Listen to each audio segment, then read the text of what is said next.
ሰበር መረጃ አብይ አህመድ አሰብን በኃይል ሊወስዱት ነው። ጌታቸው ረዳና ኬሪያ ኢብራሂም አዲስ አበባ ላይ ያፈነዱት ቦምብ። አዲስ አበባ በድንጋጤ ተዋጠች። ህወሓትና ብልጽግና በድብቅ ተጋቡ። አብረን እንቆማለን ያሉት ምስጢር ተጋለጠ። ኢትዮጵያ ተሸተች። ይህን ጉድ ሳታደምጡ ውላችሁ እንዳታዱ። የፋኖ መብረቃዊ ጥቃት። ጎጃምና ወሎ በእሳት ነደዱ። ወይዘሮ ኬሪያ አዲስ አበባ ላይ ህዝብን ያስቆጣ ንግግር አደረጉ። ጌታቸው ረዳ ከአብይ ጋር አበሩ። የትግራይ እናት እንባ ፈሰሰ።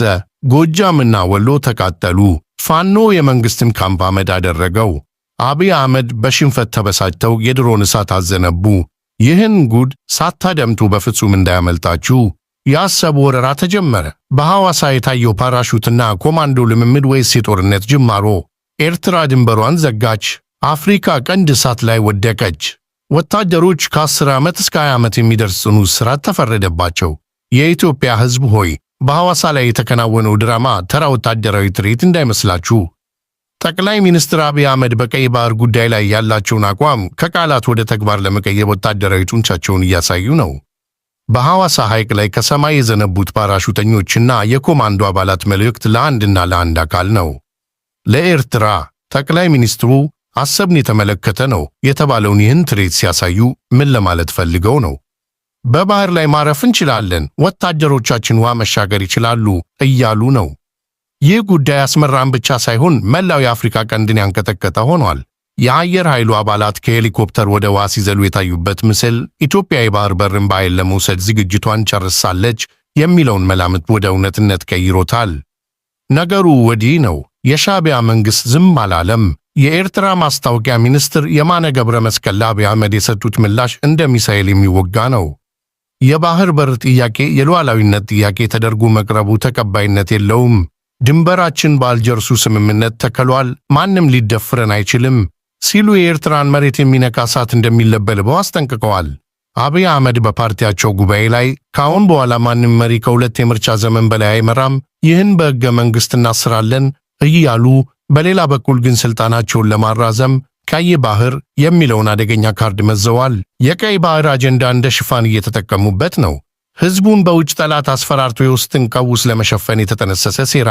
ብዙዎች እንደሚሉት በሐዋሳ የታየው ትርኢት ላለፉት 2 ዓመታት ቀይ ባህር የኛ ነው እያሉ ሲዝቱ ለነበሩት የብልጽግና ካድሬዎች የልብ ልብ የሚሰጥ ነገር ግን ሀገሪቱን ወደማይወጣው የደም አዘቅት የሚከት የእብደት ጅምር ነው። ኤርትራ ጦሯን በተጠንቀቅ አቁማለች። የኢትዮጵያ ሰራዊትም እንዲሁ። በሁለቱ አገራት መካከል ያለው ሰላም እንደ ብርጭቆ ተሰባብሮ አልቋል። የሚቀረው የመጨረሻው ጥይት መጮህ ብቻ ነው። የክህደት አዋጅ። ጌታቸው ረዳና ኬሪያ ኢብራሂም አዲስ አበባ ላይ ያፈነዱት ቦምብ። አሁን ደግሞ ወደ አዲስ አበባ ቤተ መንግሥት እንግባ። እዚያ የተሰማው ነገር የሰማዕታትን አጥንት የሚወጋ የሕዝብን ቁስል በጨው የሚያሽ ነው። የህወሓት አመራሮች አዲስ አበባ ላይ ተሰብስበው የተናገሩት ንግግር የኢትዮጵያን ሕዝብ ብቻ ሳይሆን የትግራይንም ሕዝብ በእጅጉ አስቆጥቷል። ወይዘሮ ኬሪያ ኢብራሂም የፌዴሬሽን ምክር ቤት አፈ ጉባኤ የነበሩት በጦርነቱ ወቅት እጄን አልሰጥም ብለው ጫካ የገቡት ሴት ዛሬ አዲስ አበባ ላይ ሆነው ምን አሉ? የፌዴራል መንግስቱ ጦርነቱን መክፈቱ ለህወሓት ጠቀመው እንጂ አልጎዳውም። ጦርነቱ ባይነሳ ኖሮ ህወሓት እስካሁን አይቀጥልም ነበር። ዕድሜያችንም ያራዘመው ጦርነቱ ነው ብለው እርፍ። ይህንን ስትሰሙ አትታምኑም። በሺዎች የሚቆጠሩ ወጣቶች አልቀዋል። እናቶች አምርረው አልቀሰዋል። ኬሪያ ግን ጦርነቱ ዕድሜያችንን አራዘመው ይላሉ። ይህ በደም መነገድ ካልሆነ ምን ሊባል ይችላል? የህዝብ እልቂት ለስልጣን ማራዘሚያ ተደርጎ መወሰዱ የፖለቲከኞቻችንን የሞራል ዝቅጠት ወይም ሞራል ባንክሩፕሲ ያሳያል። ይህ ብቻ አይደለም። አቶ ጌታቸው ረዳስ ምን አሉ? ወደ ጦርነት ከተገባ እኛ ከአብይ አህመድ አስተዳደር ጎን እንቆማለን እንጂ ስራን አትስራ ብለን እጁን አንይዘውም፣ እንደግፈዋለን ሲሉ ተደምጠዋል። አስቡት። ትናንት ፋሽስት እያሉ ሲሳደቡ የነበሩ ዛሬ ከአብይ ጎን እያሉ ነው። ይህ የሚያሳየው አንድ አስፈሪ እውነት አለ። ህወሓትና ብልጽግና ተፋቅረዋል ወይስ ህዝቡን ለማጨራረስ አዲስ ውል ፈጽመዋል? በዚህ ስብሰባ ላይ ጄኔራል ጻድቃን ገብረትንሳኤም ነበሩ። ሀገርን ወጋችሁ፣ ከዳችሁ፣ ሸጣችሁ የሚሉ ክሶች ሲቀርቡባቸው ምላሻቸው ምን ነበር? በዝምታና በፈገግታ ማለፍ። ነገር ግን የጌታቸው ረዳ ንግግር በተለይ የኤርትራን ጉዳይ በተመለከተ ከአብይ ጋር ነን የሚለው መልእክት መጪው ጊዜ ምን ያህል አደገኛ እንደሆነ አመላካች ነው። ትግራይ ውስጥ ያለው ሕዝብ በራብ ያለቀ፣ መሪዎቹ ግን አዲስ አበባ ላይ ከብልጽግና ጋር እየተሞዳሞድ ጦርነቱ ተቀመን እያሉ መከለዳቸው ታሪክ ይቅር የማይለው ክደት ነው። ይህ ንግግር በህወሓት ውስጥ ያለውንም ክፍተት ደብረጽዮን ቪኤስ ጌታቸው በግልጽ አውጥቶታል።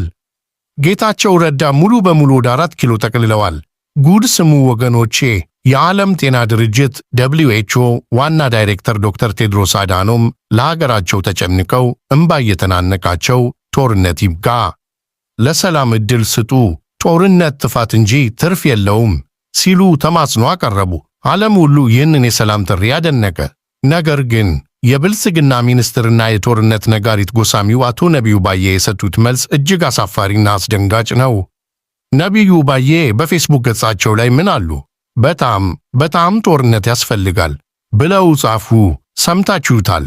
አንድ የመንግሥት ባለሥልጣን ሕዝብን የሚያስተዳድር ሰው በጣም ጦርነት ያስፈልጋል ብሎ ሲጽፍ የዚህ መንግሥት ባህሪ ምን እንደሆነ ግልጽ አይሆንም።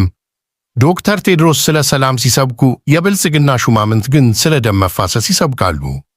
ነቢዩ ባዬ አክለውም ሰላም ብቻውን አይሰራም፣ አንዳንዴ ሰላምን ለማምጣት ጦርነት ግዴታ ነው የሚል አንድምታ ያለው መልእክት አስተላልፈዋል። ይህ ንግግር የሚያሳየው አገዛዙ አሁንም በኃይልና በጉልበት እንጂ በውይይት እንደማያምን ነው። 4 ኪሎን ለማስጠበቅ ሲባል የድሃ ልጅ ይለቅ የሚለው እብሪታውንም አለ። ዶክተር ቴዎድሮስን የህወሓት ተላላኪ ብለው ሲያጣጥሉ የነበሩት ካድሬዎች ዛሬ እሳቸው ስለ ሰላም ሲናገሩ፣ እነሱ ግን ጦርነትን እንደ ቅዱስ ተግባር እየሰበኩ ነው። ይህ የነቢዩ ባዬ ንግግር መንግሥት በቀጣይ ቀናት ወደ አማራ ክልልም ሆነ ወደ ሌሎች አካባቢዎች ለሚያደርገው መጠነ ሰፊ ዘመቻ የፕሮፓጋንዳ ዝግጅት መሆኑን ያሳያል። ወደ ጦር ሜዳው እንመለስ። አገዛዙ ሰላም ነው ተቆጣጥረናል እያለ በሚዋሽበት ሰዓት በአማራ ክልል እየተካሄደ ያለው ጦርነት ግን የከፋ ደረጃ ላይ ደርሷል።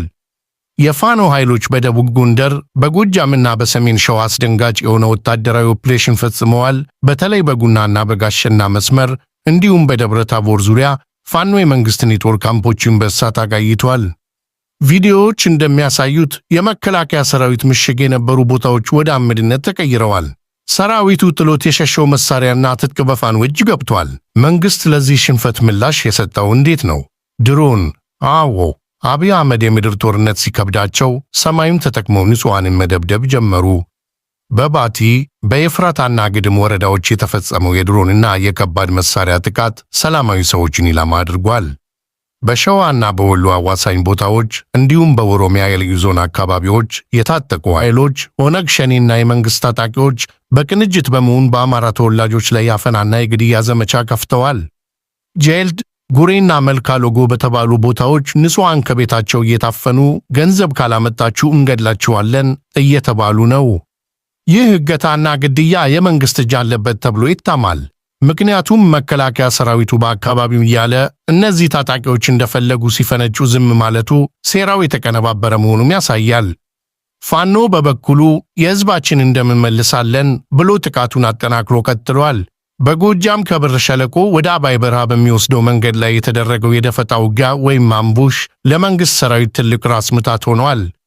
ነጥብ። ይህ መረጃ ለኢትዮጵያ መከላከያ ሰራዊት አባላት የተላከ የማንቂያ ደወል ነው።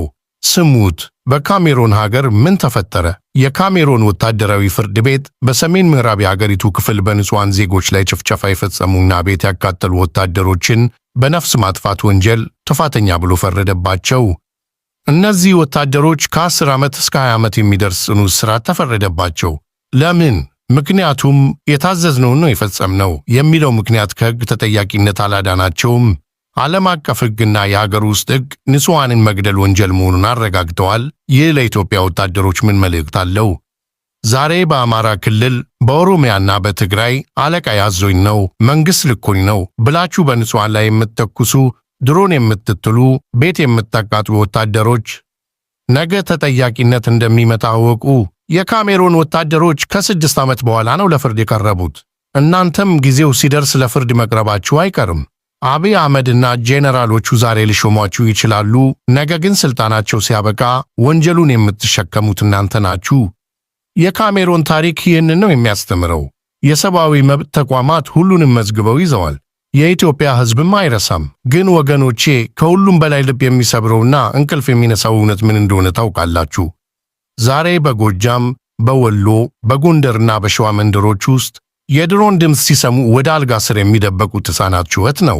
አስቡት፣ አንዲት እናት ሜዳ ላይ የወደቀውን የልጇን አስክሬን እንኳን እንዳታነሳ ተከልክላ ወይኔ ልጄ፣ ወይኔ ደሜ እያለች የምታፈሰው እምባ።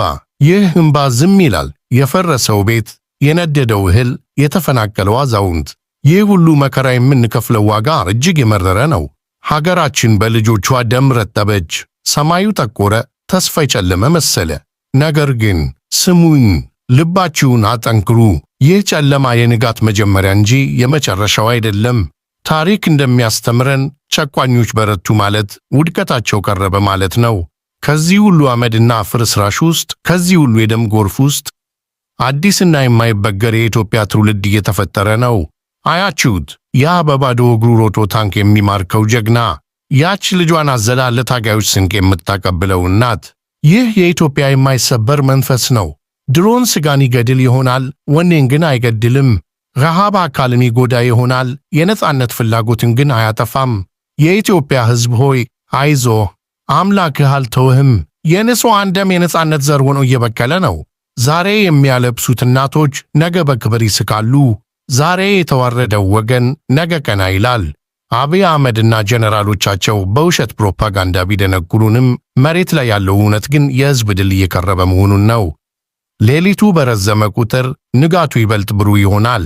ኢትዮጵያ እጆቿን ወደ እግዚአብሔር ትዘረጋለች፣ ልጆቿም እንባዋን ያብሳሉ። ይሄ ቀን ሩቅ አይደለም። ጸንተን እንጠብቅ።